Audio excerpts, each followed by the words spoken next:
Welcome to கற்ற கற்பித்த channel. இப்போ என்ன பார்க்க போறோம், டிஎன்பிஎஸ்சியோட ப்ரீவியஸ் இயர் கொஸ்டின் பார்க்க போறோம். பார்ட் 30 வீடியோ பார்க்க போறோம். இதுக்கு முன்னாடி 29 வீடியோ போட்டிருக்கோம். பார்க்காதவங்க நம்ம சேனல்ல டிஎன்பிஎஸ்சி ப்ரீவியஸ் இயர் கொஸ்டின் அப்படின்னு ஒரு பிளேலிஸ்ட் இருக்கு. அதை கிளிக் பண்ணீங்க அப்படின்னா அதுல 29 வீடியோவும் இருக்கும். அதுல ஒரு வீடியோல 20 அல்லது 30 கேள்விகள் மட்டும்தான் இருக்கும். எப்படி நீங்க டெய்லி படிக்கிறீங்களோ அதே மாதிரி side by side previous year question பார்த்துட்டே வாங்க. ஒவ்வொரு தேர்வுலுமே 15 அல்லது 20 கேள்விகள் ப்ரீவியஸ் இயர் கொஸ்டின் வந்து கேட்குறாங்க. அது மாதிரி இலக்கணமா இருக்கட்டும், இல்லை சில பேர்களா இருக்கட்டும், அதெல்லாம் உங்களுக்கு நீங்க டெஸ்ட் மாதிரி போட்டு பார்க்கும்போது தான் எப்படி தேர்வுல நம்ம அணுகுமுறை பண்ண முடியும் அப்படின்றத நம்ம ஈஸியா எளிமையா கத்துக்கலாம். இப்போ முதல் கேள்விக்கு போயிடலாம். இந்த வீடியோல மொத்தம் 30 கேள்விகள் இருக்கு. 30 கேள்வி தேர்வு மாதிரி போட்டு பாருங்க, எவ்வளவு மதிப்பெண்கள் எடுக்கிறீங்க அப்படின்றத மறக்காம கமெண்ட் பாக்ஸ்ல கமெண்ட் பண்ணுங்க. இந்த வீடியோ உங்களுக்கு பயனுள்ளதா இருந்துச்சுன்னா அப்படின்னா அதையும் கமெண்ட் பாக்ஸ்ல சொல்லுங்க. இப்போ முதல் கேள்வி போயிடலாம்.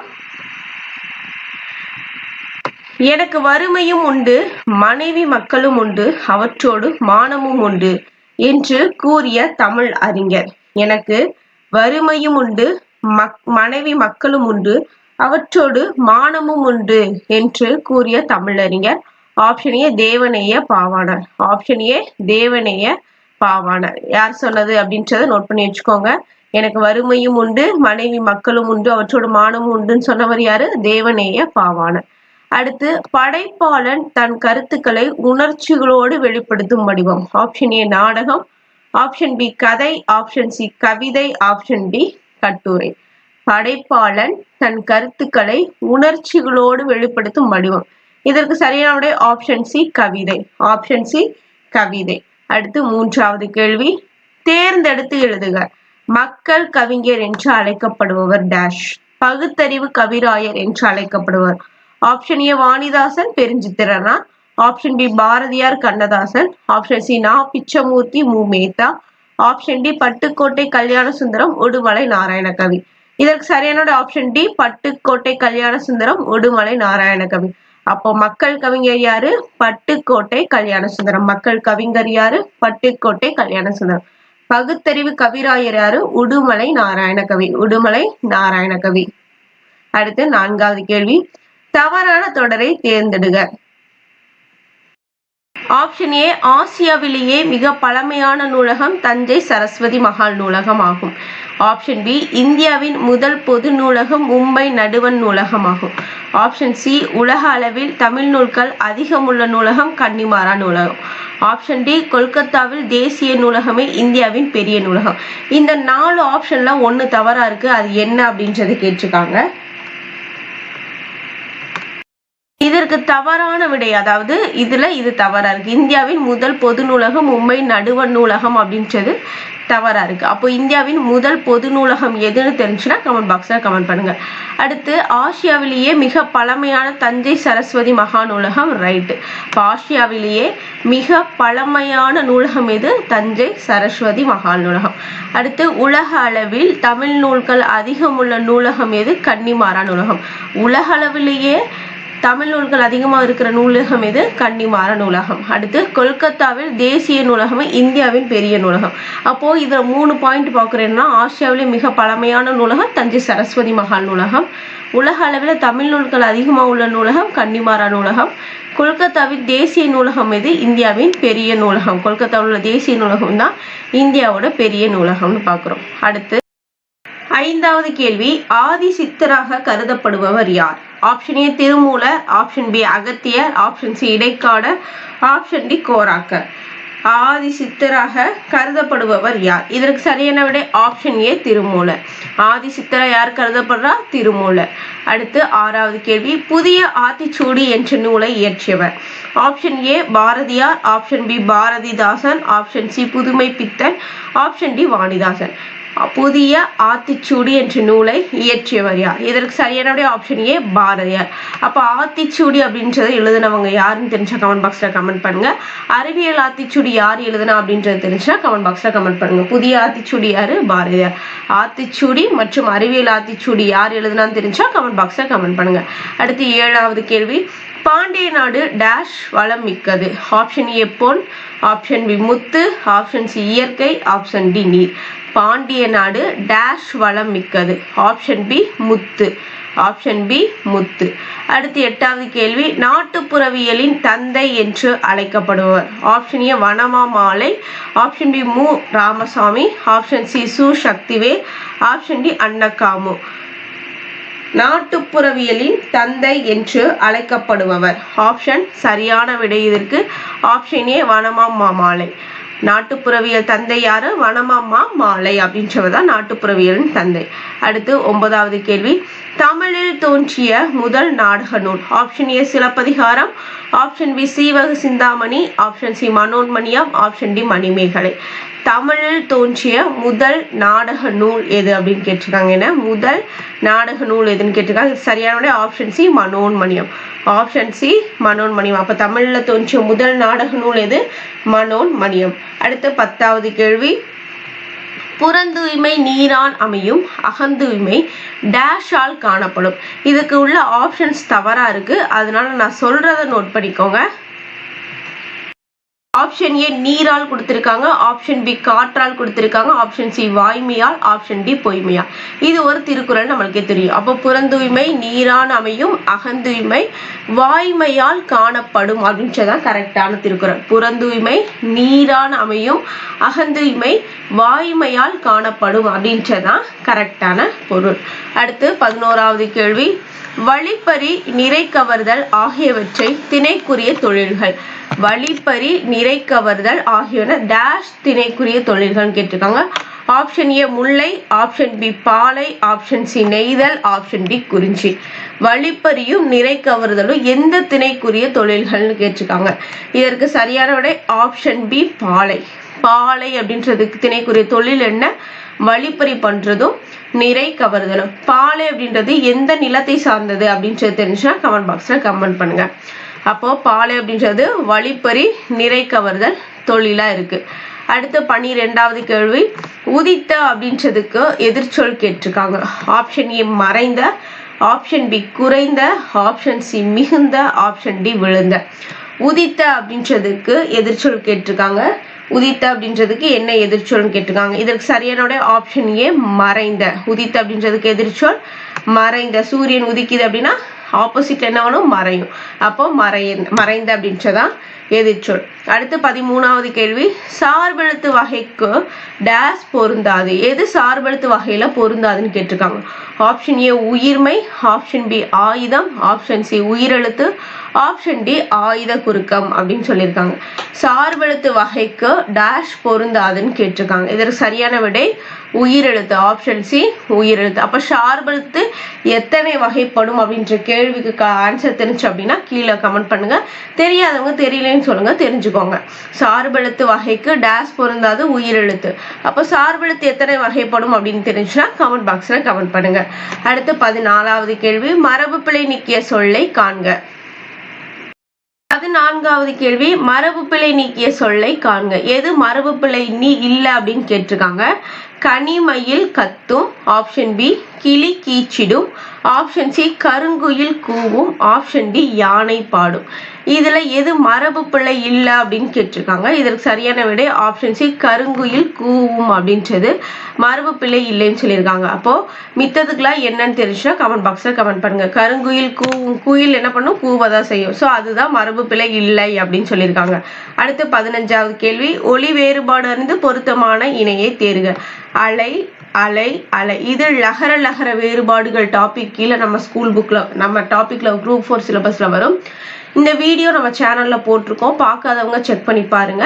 இதுல உள்ளதை படிச்சாலே போதும், குரூப் 4ல என்ன கொஸ்டின் கேட்டாலும் எழுதலாம். கண்டிப்பா இந்த கொஸ்டின் இந்த டாபிக்ல இருந்து 2 அல்லது 3 கேள்விகள் அல்லது 1-2 கேள்விகள் வந்துடும். அதனால இதுக்குன்னு ஒரு அரை மணி நேரம் தான் இந்த வீடியோ. அரை மணி நேரம் டைம் ஸ்பெண்ட் பண்ணி நோட்ல எழுதி வச்சுட்டு ரீகால் பண்ணிக்கிட்டே இருங்க. சரி, ஓகே. 15வது கேள்விக்குள்ள போயலாம். ஒளி வேறுபாடு அறிந்து பொருத்தமான இணையை தேர்க. அலை அலை அலை அப்படின்னா என்னன்னு கேட்டிருக்காங்க. ஆப்ஷன் ஏ கூப்பிடு, ஆப்ஷன் ஏ கூப்பிடு கடல் அலை புற்று, ஆப்ஷன் பி புற்று கூப்பிடு கடல் அலை, ஆப்ஷன் சி கடல் அலை புற்று கூப்பிடு, ஆப்ஷன் டி தேடு நீக்கு பிழைன்னு கொடுத்துருக்காங்க. இதற்கு சரியான விடை ஆப்ஷன் சி கடல் அலை புற்று கூப்பிடு. இதற்கு சரியான விடை இந்த அலை அப்படின்னா கடல் அலையை குறிக்குது. இந்த அலை புற்ற குறிக்குது, இந்த அலை வந்து கூப்பிடு அப்படின்ற பொருளை குறிக்குது. அப்போ இது கடல் அலை, இது புற்று, இது கூப்பிடு அப்படின்னு பொருளை குறிக்குது. அடுத்து 16வது கேள்வி, ஓ என்ற ஓரெழுத்து ஒரு மொழி தரும் பொருள். ஓ அப்படின்ற ஓரெழுத்து ஒரு மொழி என்ன பொருள் தரும் கேட்டிருக்காங்க. ஆப்ஷன் ஏ மதில் மேல் நிற்கும் பூனை, ஆப்ஷன் பி தனியே செல்லும் யானை, ஆப்ஷன் சி மதகு நீர் தாங்கும் பலகை, ஆப்ஷன் டி நல்லோர் வருகை. ஆப்ஷன் ஏ மதில் மேல் நிற்கும் பூனை, ஆப்ஷன் பி தனியே செல்லும் யானை, ஆப்ஷன் சி மதகு நீர் தாங்கும் பலகை, ஆப்ஷன் டி நல்லோர் வருகை. அப்போ இந்த ஓ அப்படின்ற ஓரெழுத்து ஒரு மொழியோட பொருள் என்ன அப்படின்னு கேட்டிருக்காங்க. இதற்கு சரியான விடை ஆப்ஷன் சி மதகு நீர் தாங்கும் பலகை. ரொம்ப இம்பார்ட்டன்ட் ஓரெழுத்து ஒரு மொழி, பார்த்து வச்சுக்கோங்க. ஓ அப்படின்ற ஓரெழுத்து மொழி என்ன பொருள் கொடுக்குது? மதகு நீர் தாங்கும் பலகைன்னு கொடுக்குது. அடுத்து 7வது, கோ அப்படின்றதுக்கும் ஓரெழுத்து ஒரு மொழிக்கு பொருள் என்னன்னு கேட்டிருக்காங்க. ஆப்ஷன் ஏ அகல், ஆப்ஷன் பி மதில், ஆப்ஷன் சி பலகை, ஆப்ஷன் டி சிவிகை. அப்போ ஏற்கனவே ஓக்கு என்ன பார்த்தோம்? மதகு நீர் தாங்கும் பலகைன்னு பார்த்தோம். கோக்கு என்ன அப்படின்னு கேட்டிருக்காங்க. இதற்கு சரியான விடை ஆப்ஷன் பி மதில். கோ அப்படின்றதுக்கு ஓரெழுத்து ஒரு மொழிக்கு மதில் அப்படின்ற பொருளை குறிக்குது. அடுத்து 18வது கேள்வி, அகர வரிசைப்படி சொற்களை சீர் செய்க. சீருடை, சால்பு, சிலந்தி அப்படின்ற 3 வார்த்தையை கொடுத்துருக்காங்க. இதுக்கு அகர வரிசைப்படுத்த சொல்லியிருக்காங்க. இதுக்கு சரியான வரிசை என்னன்னு பார்த்தலாம். 2 3 1 அப்படின்றதா சரியான வரிசை. 2 3 1. வீடியோ பாஸ் பண்ணி வச்சுட்டு இந்த வரிசையை சரியா பொருத்திட்டு அதுக்கப்புறம் ஆன்சர் கீயை பார்த்துக்கோங்க. அடுத்து 19வது கேள்வி, முறையான தொடர் அமைப்பினை குறிப்பிடுக. இந்த மாதிரி கேள்விகள் தான் இப்போ நம்ம குரூப் 4 2025 சிலபஸ்ல வச்சிருக்காங்க. ஸோ முறையான தொடர் அமைப்பினை குறிப்பிடுக. ஆப்ஷன் ஏ கதிரவன் மறையும் காலையில் உதித்து மாலையில், ஆப்ஷன் பி மாலையில் காலையில் உதித்து மறையும் கதிரவன், ஆப்ஷன் சி கதிரவன் காலையில் உதித்து மாலையில் மறையும், ஆப்ஷன் டி மறையும் காலையில் கதிரவன் உதித்து மாலையில் அப்படின்றது இருக்கு. இதற்கு சரியான விடை ஆப்ஷன் சி கதிரவன் காலையில் உதித்து மாலையில் மறையும் அப்படின்றதா. இதுக்கு சரியான விடை ஆப்ஷன் சி கதிரவன் காலையில் உதித்து மாலையில் மறையும் அப்படின்றது. அடுத்து 20வது கேள்வி, சரியான அகரவரிசை தேர்க. இது கொடுத்திருக்காங்க. இந்த வாக்கியத்தை அகரவரிசைப்படுத்த சொல்லியிருக்காங்க. வீடியோ பாஸ் பண்ணி வச்சுட்டு நீங்களா அகரவரிசைப்படுத்திட்டு அப்புறம் ஆன்சர் கீயை பாருங்க. இதற்கான சரியான விடை ஆப்ஷன் ஏ காக்கை கீற்று கூந்தல் கேணி. இதற்கு சரியான விடை காக்கா கீக்கி தர வரிசை. ஸோ காக்கை கீற்று கூந்தல் கேணி. அடுத்து 21வது கேள்வி, விட்டு விட்டு அப்படின்றதுக்கு இலக்கண குறிப்பு கேட்டிருக்காங்க. விட்டு விட்டு அப்படின்றதுக்கு இலக்கண குறிப்பு கேட்டிருக்காங்க. ஆப்ஷன் ஏ இரட்டை கிளவி, ஆப்ஷன் பி அடுக்கு தொடர், ஆப்ஷன் சி எண்ணுமை, ஆப்ஷன் டி ஒரு பொருள் பன்மொழி. விட்டு விட்டு அப்படின்றது என்னன்னு கேட்டிருக்காங்க. விட்டு விட்டு அப்படின்றது அடுக்கு தொடர். அடுக்கு தொடருக்கும் இரட்டை கிளவிக்கும் என்ன வித்தியாசம்னு தெரிஞ்சுன்னா கமெண்ட் பாக்ஸ்ல கமெண்ட் பண்ணுங்க. விட்டு விட்டு அப்படின்றது என்ன? அடுக்கு தொடர். அடுத்து 22, இலக்கண குறிப்பு தவறான பொருத்தத்தை எழுதுக. இந்த 4ல தவறா எது பொருந்திருக்கோ அதை கேட்டிருக்காங்க. ஆப்ஷன் ஃபர்ஸ்ட் என்ன கொடுத்துருக்காங்கன்னா தாய் சேய், அது உண்மை தொகை. ஆப்ஷன் 2ல என்ன கொடுத்துருக்காங்க? முறுக்கு மீசை வந்தார் வேற்றுமை தொகைன்னு சொல்லியிருக்காங்க. 3 வந்து கரும்பு தின்றான் அன்மொழி தொகை. 4 வந்து வெண்கொடை பண்பு தொகைன்னு சொல்லியிருக்காங்க. இதுக்கு எது தவறா இருக்கு அப்படின்னு கேட்டிருக்காங்க. இதற்கு சரியான ஆப்ஷன் ஏ 2 3 தவறா இருக்கு. அப்போ 2 3 என்ன? முறுக்கு மீசை வந்தார் அப்படின்றது வேற்றுமை தொகை அப்படின்றது தவறு. அடுத்து கரும்பு தின்றான் அப்படின்றது அன்மொழி தொகை அப்படின்றது தவறு. என்ன? தாய் சேய் உண்மை தொகை, தாயும் சேயும் அப்படின்றது உண்மை தொகை கரெக்ட். வெண்கொடை பண்பு தொகை அப்படின்றது கரெக்ட். கரெக்டானதை பார்த்து வச்சுக்கோங்க. தாய் சேய் அப்படின்றது உண்மை தொகை கரெக்ட், வெண்கொடை பண்பு தொகை அப்படின்றது கரெக்ட். அடுத்து 23வது கேள்வி, விடைக்கேற்ற வினாவை தெரிவு செய்க. மாறன் 10ஆம் வகுப்பு படிக்கிறான் அப்படின்றது வினாவா இருக்கு. ஸோ இதுக்கான விடை என்ன அப்படின்றத நம்மளை கண்டுபிடிக்க சொல்லியிருக்காங்க. ஆப்ஷன் ஏ மாறன் என்ன படிக்கிறான், ஆப்ஷன் பி மாறன் படிப்பது யாது, ஆப்ஷன் சி மாறன் எத்தனையாவது வகுப்பு படிக்கிறான். ஆப்ஷன் சி டி மாறன் எந்த வகுப்பு படிக்கிறான் அப்படின்னு கேட்டிருக்காங்க. இதற்கு சரியான விடை ஆப்ஷன் டி மாறன் எந்த வகுப்பு படிக்கிறான். மாறன் எந்த வகுப்பு படிக்கிறான் நம்ம ஒருத்தவங்க கேட்கும் போது என்ன சொல்லுவோம், மாறன் 10ஆம் வகுப்பு படிக்கிறான் அப்படின்னு சொல்லுவாங்க. அப்ப இதுக்கு வினாவுக்கு ஏற்ற விடை வினா என்னது, மாறன் எந்த வகுப்பு படிக்கிறான் அப்படின்றது. அடுத்து 24வது கேள்வி, விடைக்கேற்ற வினாவை தேர்வு செய்க. மனிதர்கள் செய்ய இயலாத கடினமான செயல்களை ரோபோக்கள் செய்கின்றனர் அப்படின்றது விடையா இருக்கு. வினா என்ன அப்படின்னு கேட்டிருக்காங்க. ஆப்ஷன் ஏ மனிதர்களால் கடினமான வேலைகளை செய்ய முடியுமா. ஆப்ஷன் பி மனிதர்களால் செய்ய இயலாத செயல்களை செய்பவை எவை. ஆப்ஷன் சி மனிதர்கள் செய்ய இயலாத செயல்கள் ரோபோக்கள் செய்யுமா. ஆப்ஷன் டி மனிதர்கள் கடினமான செயல்களை செய்வார்களா அப்படின்னு கேட்டிருக்காங்க. இதற்கு சரியான விடை ஆப்ஷன் பி மனிதர்களால் செய்ய இயலாத செயல்களை செய்பவை எவை. இப்போ மனிதர்களால் செய்ய இயலாத கடினமான செயல்களை யார் செய்யற, ரோபோக்கள் செய்கின்றன. அப்போ விடைக்கேற்ற வினா இதுதான். அடுத்து 25வது கேள்வி, மலைமுகம் காணா பயிர் போல ஓமைக்கு பொருத்தமான சொல்லை தேர்ந்தெடுத்து எழுது. ஆப்ஷன் ஏ செழிப்பு இன்பம். ஆப்ஷன் பி வறட்சி வாட்டம் துன்பம். ஆப்ஷன் சி மகிழ்ச்சி மிகுந்த இன்பம். ஆப்ஷன் டி மழை வெயில்னு கொடுத்திருக்காங்க. மலைமுகம் காணா பயிர் போல அப்படின்றதுக்கு ஆப்ஷன் பி வறட்சி வாட்டம் துன்பம் கொடுத்திருக்காங்க. ஓமையில இருந்து கேள்விகள் வந்துட்டே இருக்கும், பார்த்து வச்சுக்கோங்க. நம்ம குரூப் 4 டாபிக்லையும் 2025 சிலபஸ்லையும் இந்த டாபிக் மெயினா கொடுத்திருக்காங்க. மலைமுகம் காணா பயிர் போல அப்படின்றது வறட்சி வாட்டம் துன்பத்தை குறிக்குது. அடுத்து 26வது கேள்வி, பழம் நழுவி பாலில் விழுந்தது போல இவ்வுவமைக்கு பொருத்தமான பொருளை தேர்ந்தெடுத்து எழுது. ஆப்ஷன் ஏ என்ன கொடுத்திருக்காங்க, எதிர்பாராத ஒன்று எதிர்பாராமல் நடக்காதிருத்தல். ஆப்ஷன் பி நினைத்த ஒன்று பிடித்த செயல் ஒன்று எதிர்பாராமல் நடப்பது. ஆப்ஷன் சி பயனற்ற செயல் பயனற்ற நன்மை. ஆப்ஷன் டி பயனுள்ள நன்மை நடக்காதிருத்தல் அப்படின்னு கொடுத்திருக்காங்க. பழம் நழுவி பாலில் விழுந்தது போல அப்படின்ற ஓமைக்கு சரியான பொருள் என்ன, நினைத்த ஒன்று பிடித்த செயல் ஒன்று எதிர்பாராமல் நடப்பது. பழம் நழுவி பாலில் விழுந்தது அப்படின்றது உமைக்கு நினைத்த ஒன்று பிடித்த செயல் ஒன்று எதிர்பாராமல் நடப்பது. அடுத்து 27வது கேள்வி, எதுகை மோனை இயல்பு இவற்றில் ஏதேனும் ஒன்றை தேர்ந்தெடுத்தருக. பெருமைக்கு ஏனை சிறுமைக்கு தத்தம் கருமமே கட்டளைகள் இக்குறளில் அமைந்துள்ள நயத்தை எழுதுக. ஆப்ஷன் ஏ மோனை. ஆப்ஷன் பி எதுகை. ஆப்ஷன் சி இயல்பு. ஆப்ஷன் டி எதுவும் இல்லை அப்படின்னு கொடுத்திருக்காங்க. இதற்கு சரியான ஆப்ஷன் பி எதுகை. ஆப்ஷன் பி எதுகை. அடுத்து 28வது கேள்வி, கெடுப்பதும் கெட்டார்க்கு சார்பாய் மற்றெங்கே எடுப்பதும் எள்ளாமலை அப்படின்ற அந்த குறள்பாவில் அமைந்துள்ள தொடை நயத்தை தேர்ந்தெடுக்கன்னு கொடுத்திருக்காங்க. இந்த திருக்குறள்ல என்ன தொடை நயம் இருக்கு அப்படின்னு கேட்டிருக்காங்க. ஆப்ஷன் ஏ அடியளபடை தொடை இரட்டை தொடை. ஆப்ஷன் சியும் சேமா இருக்கு. இதற்கான விட அந்தாதி தொடைன்னு மாத்திக்கோங்க. இரட்டை தொடை அழிச்சிட்டு அந்தாதி தொடைன்னு மாத்திக்கோங்க. ஆப்ஷன் டி முரண் தொடை. இதற்கு சரியான விடை ஆப்ஷன் ஏ அடி அளவுபட தொடை. அடி அளவுபடை தொடை அப்படின்றதுதான் சரியான விடை. அடுத்து 29, யாருக்கு மருந்துண்ணும் தேவை ஏற்படாது அப்படின்னு வள்ளுவர் சொல்லியிருக்கான்னு கேட்டிருக்காங்க. ஆப்ஷன் ஏ பசித்த பின் உண்பாருக்கு. ஆப்ஷன் பி முன் உண்டது செரித்த பின் உண்பாருக்கு. ஆப்ஷன் சி நீர் அருந்துபவருக்கு. ஆப்ஷன் டி இவற்றில் எதுவும் இல்லை. யாருக்கு மருந்து உண்ண தேவை இல்லை, மருந்து உண்ணும் தேவை ஏற்படாது அப்படின்னு திருவள்ளுவர் சொல்லியிருக்காரு அப்படின்னா, முன் உண்டது செரித்த பின் உண்பாருக்கு. சாப்பிட்டது செமிச்சதுக்கு பின்னாடி யார் சாப்பிட்றாங்களோ அவங்களுக்கு மருந்து உண்றது தேவையில்லை அப்படின்னு சொல்லியிருக்காரு. ஆப்ஷன் பி முன் உண்டது செரித்த பின் உண்பாருக்கு.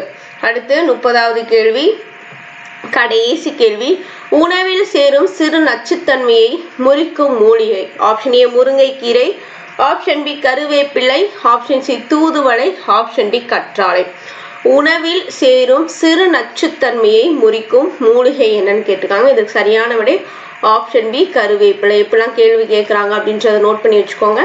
மொத்தம் 30 கேள்விகள் பார்த்தோம். 30 கேள்வி இப்போதான் புதுசாக பார்க்குறீங்க அப்படின்னா கொஞ்சம் நேரம் 1 மணி நேரமோ 2 மணி நேரம் கழிச்சு டெஸ்ட் மாதிரி போட்டு பாருங்க.